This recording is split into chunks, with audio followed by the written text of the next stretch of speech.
हमारा अगला चैप्टर है रेलगाड़ी, ट्रेन। इससे संबंधित पहले हम कुछ महत्वपूर्ण बिंदु देखते हैं, उसके बाद क्वेश्चन अटेंड करेंगे।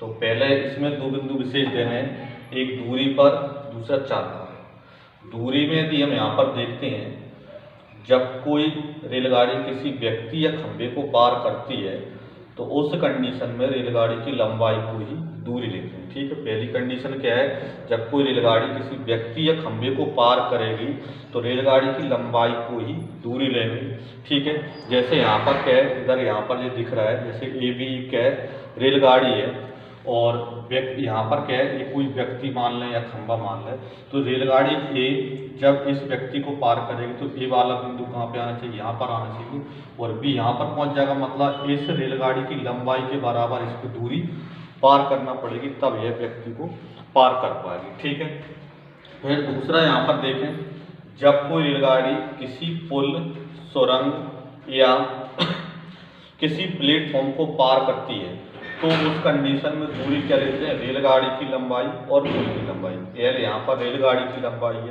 पी यहाँ पर पुल, सुरंग, प्लेटफॉर्म जो भी है उसकी लंबाई है।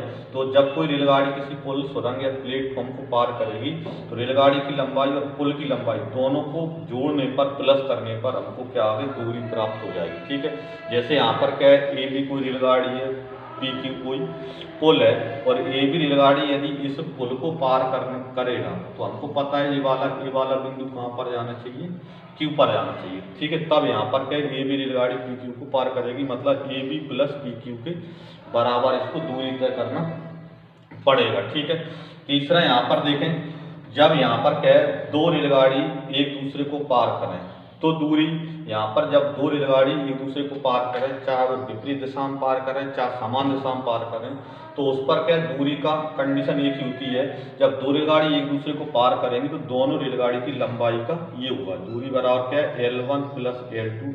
L1 यहाँ पर क्या है, पहली रेलगाड़ी की लंबाई, L2 क्या है, दूसरी रेलगाड़ी की लंबाई। ठीक है, इस पे क्या है, समान दिशा विपरीत दिशा पर दूरी का कोई प्रभाव नहीं पड़ता।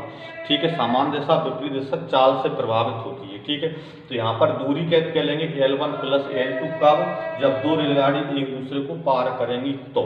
ठीक है, ये तो हमारा हो जाता है दूरी से संबंधित है। ठीक है, विशेष बिंदु इनकी जो बार बार हमको जरूरत पड़ेगी। ठीक है, दूसरा अपना है चाल से देखें, तो चाल में दो कंडीशन बनती है, जब दो रेलगाड़ियां एक दूसरे के विपरीत हो, चाहे दो रेलगाड़ी हो, चाहे एक रेलगाड़ी बस, कार हो, या एक रेलगाड़ी को या कोई दूसरा व्यक्ति भी हो सकता है समान या विपरीत दिशा में। तो जब विपरीत दिशा में हो दोनों गाड़ियां, तब दोनों की दिशा विपरीत हो, तो इस कंडीशन में चालों का ये होगा, मतलब चाल बराबर क्या होगी, यहाँ पर x प्लस पाई होगी। उसका कारण हम यहाँ पर देख भी सकते हैं, जैसे एक रेलगाड़ी इधर से जा रही है, दूसरी इधर से जा रही है, और अब हमको देखना है चाल, तो यहाँ पर क्या युग क्या होगा, जैसे यहाँ पर सपोज करें कि इसकी चाल क्या, जैसे 50 किलोमीटर प्रति घंटा है, इसकी चाल मान लीजिए जैसे क्या है 40 किलोमीटर प्रति घंटा है। अब जो एक दूसरे की ओर यदि यहाँ पर चलती हैं तो ये वाली गाड़ी एक घंटे में 50 किलोमीटर की दूरी तय करेगी, ये वाली गाड़ी एक घंटे में 40 किलोमीटर की दूरी तय करेगी। इस प्रकार जो दोनों एक दूसरे की ओर आती हैं तो दोनों एक दूसरे की ओर टोटल क्या 40 प्लस 50 यानी एक घंटे में टोटल 90 किलोमीटर की दूरी तय कर लेंगी, और एक घंटे में 90 किलोमीटर की दूरी तय कर लेंगी, यानी इसकी चाल क्या जाती है 90 किलोमीटर प्रति घंटा, क्योंकि चाल का मतलब होता है इकाई समय में चली गई दूरी। ठीक है, इसलिए समान दिशा में इसलिए विपरीत दिशा में चालों का क्या होता है, ये होता है। ठीक है, दूसरा आता है समान दिशा में, तो समान दिशा में मतलब क्या है, एक गाड़ी इधर से जा रही है और दूसरी गाड़ी भी इधर जा रही है। जब एक दूसरे के पीछे यदि गाड़ियां जाती हैं तो उस कंडीशन में क्या होता है, चालों का अंतर होता है, यानी चाल बराबर x माइनस वाई। इसकी चाल जैसे x है, इसकी चाल क्या है, y है, तो एक दूसरे की यदि पीछे है समान दिशा में तो चालों का अंतर x माइनस वाई। इसका कारण भी यही है, जैसे इसकी चाल यहाँ पर हम सपोज कर लें कि 50 किलोमीटर प्रति घंटा है, इसकी चाल यहाँ पर जैसे कि 40 किलोमीटर प्रति घंटा है, और दोनों एक ही दिशा में चल रही हैं, तो यहाँ पर क्या है, ये वाली गाड़ी यहाँ पर यदि देखें तो ये वाली गाड़ी 1 घंटे में 50 किलोमीटर चलेगी, तब तक के अगली वाली गाड़ी, दूसरी वाली गाड़ी है 1 घंटे में 40 किलोमीटर चलेगी। तो इस प्रकार इन 1 घंटे में इनके बीच का फासला मात्र 10 किलोमीटर ही कम हो पाए, क्योंकि यहाँ पर 50 किलोमीटर की दूरी का फासला चलेगी, जब तक ये 40 किलोमीटर और आगे चली जाएगी तो क्या केवल 1 घंटे में मात्र 10 किलोमीटर का फासला कम हो पाएगा, और दोनों के बीच का फासला 1 घंटे में 10 किलोमीटर का कम हो पाएगा। यानी कि इसका मतलब ये है कि इनकी चाल हुई कितनी हुई, 10 किलोमीटर प्रति घंटा हुई। इसलिए समान दिशा में चालों का अंतर होता है, विपरीत दिशा में चालों का ये होता है। ठीक है, तो 2 बिंदु विशेष है यहाँ पर, एक दूरी से संबंधित, दूसरी चाल से संबंधित। बाकी फॉर्मूला समय दूरी चाल का एक फॉर्मूला यूज होंगे, फॉर्मूला कोई अलग से नहीं है यहाँ पर। ठीक है, इनको यहाँ पर विशेषकर हमको देखना है। ठीक है, एक बार और देख लें कि जब व्यक्ति या खंभे को रेलगाड़ी पार करेगी तो रेलगाड़ी की लंबाई को दूरी लेनी है। रेलगाड़ी किसी पुल, सुरंग, प्लेटफॉर्म को पार करेगी तो रेलगाड़ी की लंबाई और पुल, सुरंग, प्लेटफॉर्म की लंबाई को दूरी लेनी है। जब रेलगाड़ी किसी दूसरी रेलगाड़ी को पार करेगी तो दोनों रेलगाड़ी की लंबाई को का योग कर देंगे तो दूरी निकल जाएगी। फिर चाल से संबंधित देखते हैं तो विपरीत दिशा में चालों का योग होता है, समान दिशा में चालों का अंतर होता है।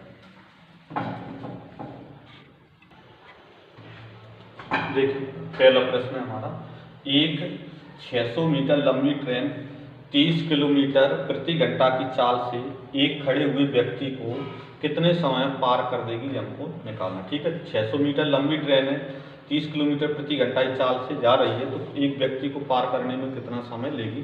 ठीक है, तो यहाँ पर पहले तो देखें, यहाँ पर इसकी जो स्पीड है वो किलोमीटर प्रति घंटा में दी है, और हमको इसको क्या है मीटर प्रति सेकंड में चेंज करना पड़ेगा, क्योंकि कोई भी ट्रेन किसी भी क्या व्यक्ति को पार करने में घंटे नहीं लेगी, सेकंडों में ही अपना काम हो जाएगा। इसलिए जो इसकी जो स्पीड है, चाल है, तो 30 किलोमीटर प्रति घंटा है, इसमें हम यहाँ पर 5/18 का गुणा कर देते हैं, जिससे यहाँ पर क्या है मीटर प्रति सेकंड में यहाँ पर चेंज हो जाएगा। ठीक है, उसमें पिछले चैप्टर में हम पढ़ा भी था, किलोमीटर प्रति घंटा को मीटर प्रति सेकंड बदलना है तो 5/18 गुणा कर देते हैं। ठीक है, 6 से बाहर जा रहा है, 6 3 18, 6 5 30, यानी 5 5 25, यानी कितना आता है 25/3 मीटर प्रति सेकंड। ठीक है, ये क्या आते हैं यहाँ पर इसकी चाल। दूसरी यहाँ पर दूरी, तो दूरी कितनी है हम जानते हैं कि रेलगाड़ी व्यक्ति को पार कर रही है, इसलिए दूरी कितनी लेनी है यहाँ पर रेलगाड़ी की लंबाई यानी कि 600 मीटर। ठीक है, हमको चाहिए समय, तो हम चूंकि जानते हैं समय बराबर क्या होता है दूरी बटे चाल, तो दूरी कितनी 600, क्योंकि व्यक्ति को पार करे इसलिए रेलगाड़ी की लंबाई को दूरी लेंगे, बटे चाल, तो चाल कितनी 25/3, तो 3 पलट कर अपना ऊपर चला जाएगा। ठीक है, इसको सॉल्व कर देते हैं तो कितना आता है यहाँ पर 25 दूनी 50, 10 25 चौको 100, 24 3 72 सेकंड। ठीक है, यानी कि 72 सेकंड में भाई उस व्यक्ति को पार कर जाएगी इसमें। ठीक है, यही हमारा क्या हो जाएगा आंसर आ जाएगा।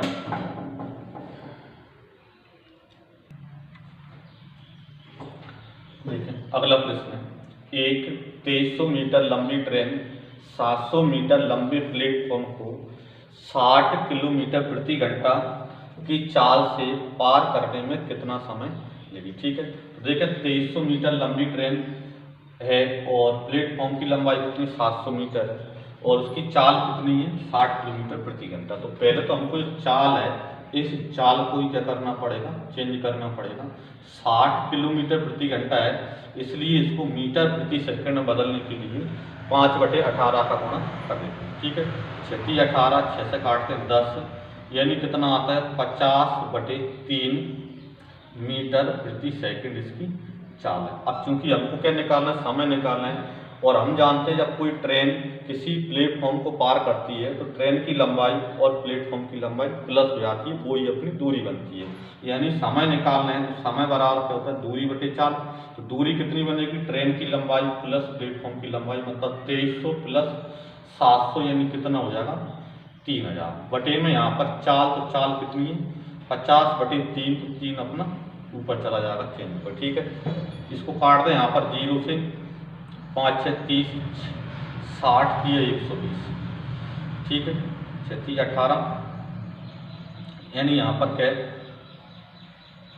कितना जाता है यहाँ पर 180 सेकंड में चेंज किया, इसलिए 180 क्या हो जाएंगे यहाँ पर सेकंड। ठीक है, और 180 सेकंड यानी कितने हो जाते हैं यहाँ पर 3 मिनट हो जाते हैं। ठीक है, क्योंकि हम जानते हैं कि होता है क्या एक मिनट में 60 सेकंड होती हैं, इसलिए 180 सेकंड हो रहा है, और 180 सेकंड यानी कितना हो जाएगा यहाँ पर 3 मिनट यहाँ पर हो जाता है उसमें।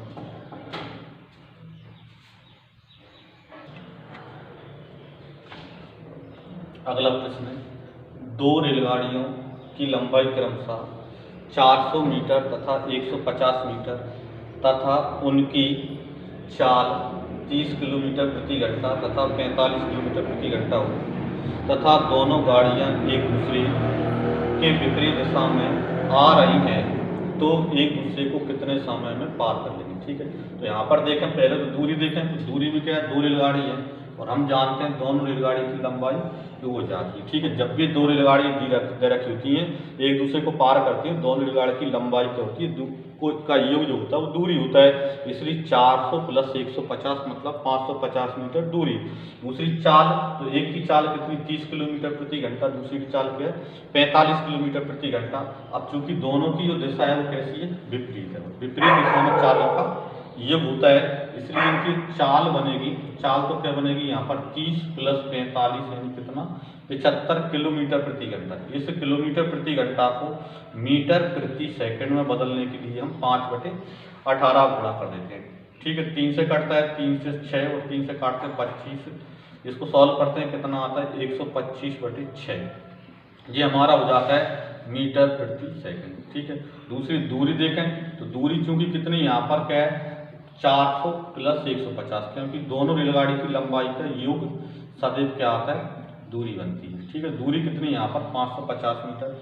चाहिए क्या है, एक दूसरे को पार करने में समय, इसलिए समय बराबर क्या होगा, दूरी बटे चाल, यानी दूरी कितनी 550 बटे चाल, तो चाल कितनी है 125/6 यानी 6 ऊपर। ठीक है, इसको यहाँ पर क्या काट देते हैं, 25 से काटते हैं, तो 25 से काटते हैं तो 25 पंचे, और 25 दूनी 50, 25 दूनी 50। ठीक है, यानी कितना आता है 6 दूनी 12 और 1 13 यानी 132/5 सेकंड। ठीक है, यानी कितना आता है 5 दूनी 10, ठीक है, 3 5 6 30 यानी 26 सही 2/5 सेकंड। ठीक है, यही हमारा हो जाता है, इसका आंसर हो जाता है।